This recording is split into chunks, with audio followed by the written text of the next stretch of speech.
यदि कोई मनुष्य बैल या भेड़ या बकरी चुरा कर उसका घात करे या बेच डाले तो वह बैल के बदले 5 बैल और भेड़ बकरी के बदले 4 भेड़ बकरी भर दे। यदि चोर सेंध लगाते हुए पकड़ा जाए और उस पर ऐसी मार पड़े कि वह मर जाए तो उसके खून का दोष ना लगे। यदि सूर्य निकल आए तो उसके खून का दोष लगे। अवश्य है कि वह हानि को भर दे, और यदि उसके पास कुछ ना हो तो वह चोरी के कारण बेच दिया जाए। यदि चुराया हुआ बैल या गदहा या भेड़ या बकरी उसके हाथ में जीवित पाई जाए तो वह उसका दूना भर दे। यदि कोई अपने पशु से किसी का खेत या दाख की बारी चराए, अर्थात अपने पशु को ऐसी छोड़ दे कि वह पराए खेत में चर ले, तो वह अपने खेत की और अपनी दाख की बारी की उत्तम से उत्तम उपज में से उस हानि को भर दे।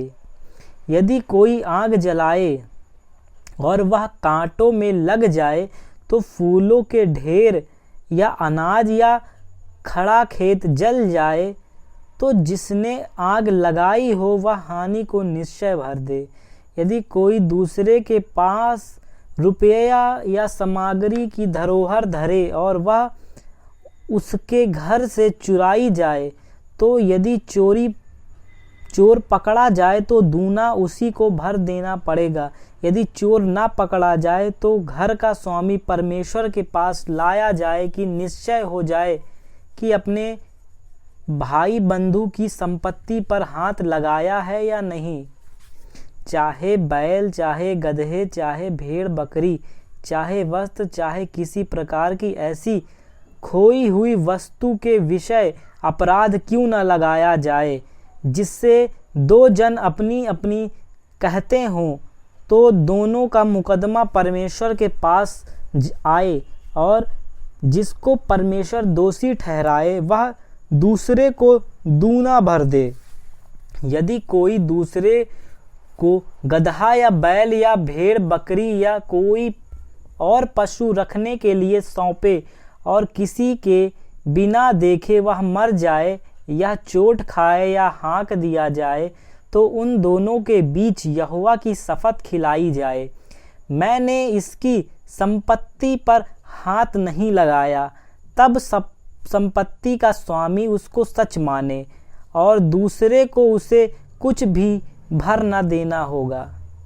यदि वह सचमुच उसके यहाँ से चुराया गया हो तो वह उसके स्वामी को उसे भर दे, और यदि वह फाड़ डाला गया हो तो वह फाड़े हुए का प्रमाण के लिए आए, तब उसको भी भर देना ना पड़ेगा।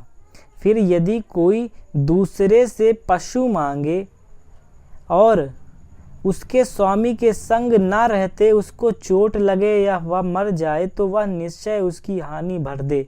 यदि उसका स्वामी संग हो तो दूसरे को उसकी हानि भरना ना पड़े, और यदि वह भाड़े का हो तो उसकी हानि उसके भाड़े में आ गई। यदि कोई पुरुष किसी कन्या को जिसके विवाह की बात ना लगी हो फुसलाकर उसके साथ कुकर्म करे तो वह निश्चय उसका मोल देके उससे विवाह कर ले। परंतु यदि उसका पिता उसे देने से बिल्कुल इनकार करे तो कुकर्म करने वाला कन्या के मोल की रीति के अनुसार रुपया तौल दे। तू जादू टोना करने वाली को जीवित रहने ना देना। जो कोई पशु गमन करे वह निश्चय मार डाला जाए। जो कोई यहोवा को छोड़ किसी और देवता के लिए बलि करे उसका सत्यानाश किया जाए। तुम परदेशी को न सताना और न उस पर अंधेर करना, क्योंकि मिस्र देश में तुम भी परदेशी थे। किसी विधवा का या अनाथ बालक को दुख ना देना। यदि तुम ऐसे को किसी प्रकार का दुख दो और मेरी दुहाई दे तो मैं निश्चय उसकी दुहाई सुनूंगा। तब मेरा क्रोध भड़केगा और मैं तुमको तलवार से मरवाऊंगा, और तुम्हारी पत्नियां विधवा और तुम्हारे बालक अनाथ हो जाएंगे। यदि तू मेरी प्रजा में किसी दीन को जो तेरे पास रहता हो रुपया या क्षण दे तो उससे महाजन के समान ब्याज न लेना। यदि तू कभी अपने भाई बंधु के वस्त्र को बंधक करके रख भी ली तो सूर्य के अस्त होने तक उसको लौटा देना, क्योंकि वह उसका एक ही ओढ़ना है, उसकी देह का वही अकेला वस्त्र होगा। फिर वह किससे ओढ़कर सोएगा, और जब वह मेरी दुहाई देगा तब मैं उसकी सुनूंगा, क्योंकि मैं करुणामय हूँ। परमेश्वर को श्राप न देना और न अपने लोगों के प्रधान को श्राप देना। अपने खेतों की उपज और फलों के रस में से कुछ मुझे देने में विलंब ना करना। अपने बेटों में से पहलौठे को मुझे देना। वैसे ही अपनी गायों और भेड़ बकरियों के पहलौठे भी देना। 7 दिन तक तो बच्चा अपनी माता के संग रहे और 8वें दिन तू उसे मुझको दे देना। तुम मेरे लिए पवित्र मनुष्य बनाना। इस कारण जो पशु मैदान में फाड़ा हुआ पड़ा मिले उसका मांस ना खाना, उसको कुत्तों के आगे फेंक देना। और ना उसके पीछे फिर के मुकदमों में न्याय बिगाड़ने को साक्षी देना, और कंगालों के मुकदमों में उसका पक्ष भी ना करना। यदि तेरे शत्रु का बैल या गदहा भटकता हुआ तुझे मिले तो उसे उसके पास अवश्य फेर लेना। फिर यदि तू अपने बैरी के गधे को बोझ के मारे दबा हुआ देखे तो चाहे उसको उसके स्वामी के लिए छुड़ाने को तेरा मन ना चाहे तो भी अवश्य स्वामी का साथ देकर उसे छुड़ा लेना। तेरे लोगों में से जो दरिद्र हों उसके मुकदमों में न्याय ना बिगाड़ना। झूठे मुकदमों से दूर रहना और निर्दोष और धर्मी को घात ना करना, क्योंकि मैं दुष्ट को निर्दोष ना ठहराऊंगा। घूस ना लेना, क्योंकि घूस देने वाले को भी अंधा कर देता है और धर्मियों की बातें पलट देता है। परदेसी पर अंधेर ना करना। तू तो परदेसी के मन की बातें जानते हो, क्योंकि तुम भी मिस्र में परदेशी ही थे। 6 वर्ष तो अपनी भूमि में बोना और उसकी उपज इकट्ठी करना, परंतु 7वें वर्ष में उसको परती रहने देना और वैसे ही छोड़ देना, तो तेरे भाई बंधु में के दरिद्र लोग उससे खाने पाएं, और जो कुछ उनसे भी बचे वह बनैले पशु के खाने के काम में आए। अपनी दाख और जैतून की बारियां से भी ऐसे ही करना। 6 दिन तक अपना काम काज करना और 7वें दिन विश्राम करना, ताकि तेरे बैल और गधे सुस्ताएं और तेरी दासियों के बेटे और परदेशी भी अपनी जी ठंडा कर सकें। जो कुछ मैंने तुमसे कहा है उसमें सावधान रहना और दूसरे देवताओं के नाम की चर्चा ना करना, वरन वह तुम्हारे मुख में से सुनाई भी ना दें। प्रति वर्ष 3 बार मेरे लिए पर्व मनाना। अख़मीरी रोटी का पर्व मनाना, उससे मेरी आज्ञा के अनुसार अबीब महीने के नियत समय पर 7 दिन तक अख़मीरी रोटी खाया करना, क्योंकि उसी महीने में तुम मिस्र से निकल आए थे। मुझको कोई छूछे हाथ अपना मुंह ना दिखाए। जब तेरी बोई हुई खेती की पहली उपज तैयार हो तब कटनी का पर्व मनाना। वर्ष के अंत में जब तू विश्राम के फल बटोर के ढेर लगाए तब बटोरन का पर्व मनाना। प्रति वर्ष 3 बार तेरे सब पुरुष प्रभु यहोवा को अपना मुंह दिखाएं। मेरे बलि पशु का लहू खमीर रोटी के संग ना चढ़ाना, और ना मेरे पर्व के उत्तम बलिदान में से कुछ सवेरे तक रहने देना।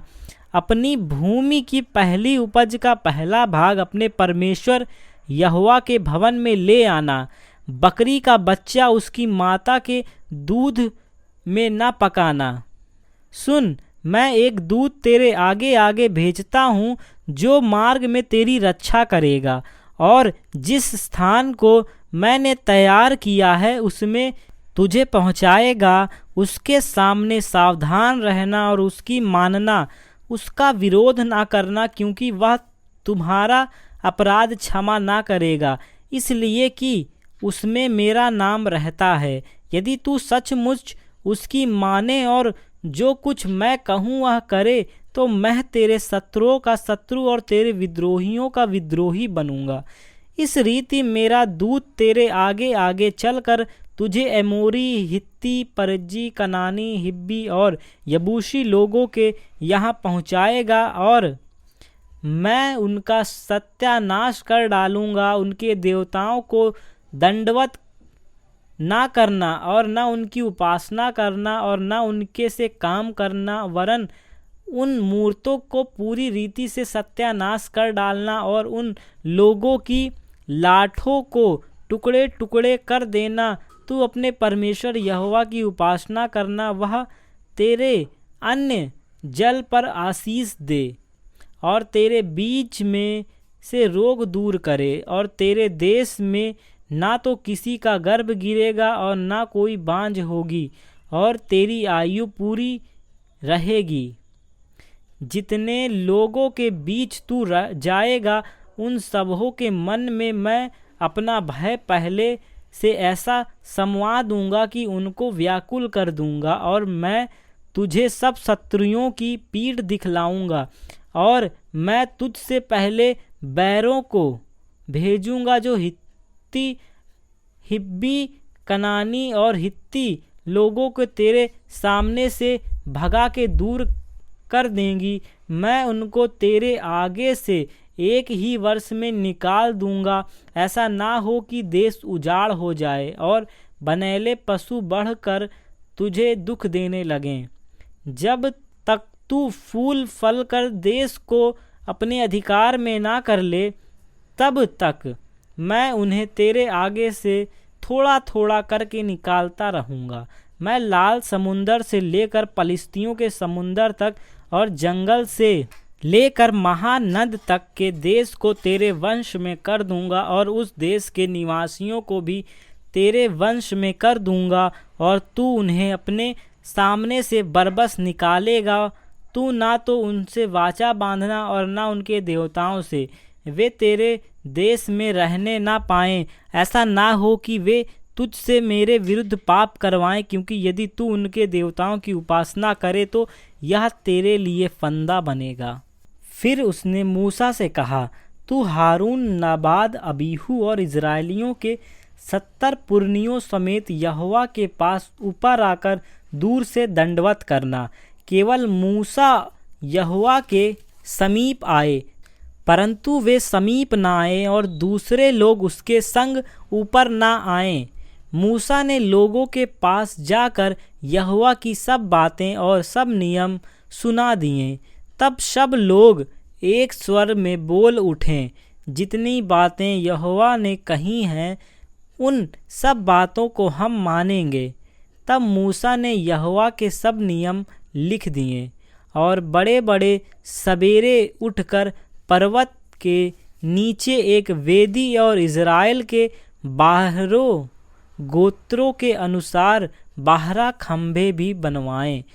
तब उसने कई इज़राइली जवानों को भेजा, जिन्होंने यहोवा के लिए होम बलि और बैलों के मेल बलि चढ़ाए, और मूसा ने आधा लहू लेकर कटोरों में रखा और आधा वेदी पर छिड़क दिया।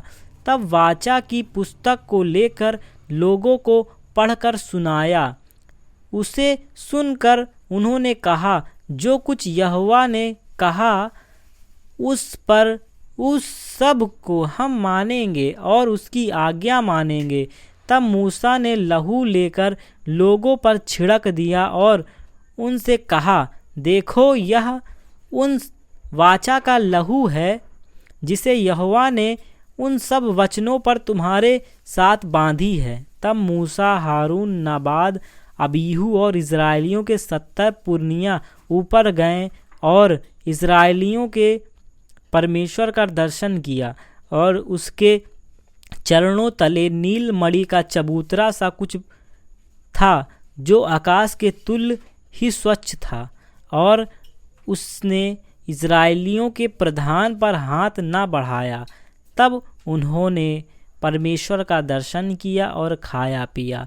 तब यहोवा ने मूसा से कहा, पहाड़ पर मेरे पास चढ़ आ और वहीं रह, और मैं तुझे पत्थर की पट्टियाँ और अपनी लिखी हुई व्यवस्था और आज्ञा दूंगा कि तू उनको सिखाए।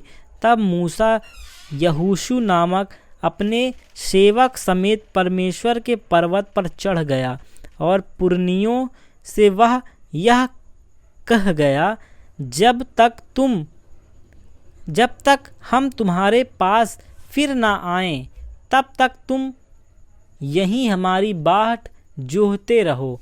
और सुनो, हारून और हूर तुम्हारे संग हैं, यदि किसी का मुकदमा हो तो उन्हीं के पास जाए।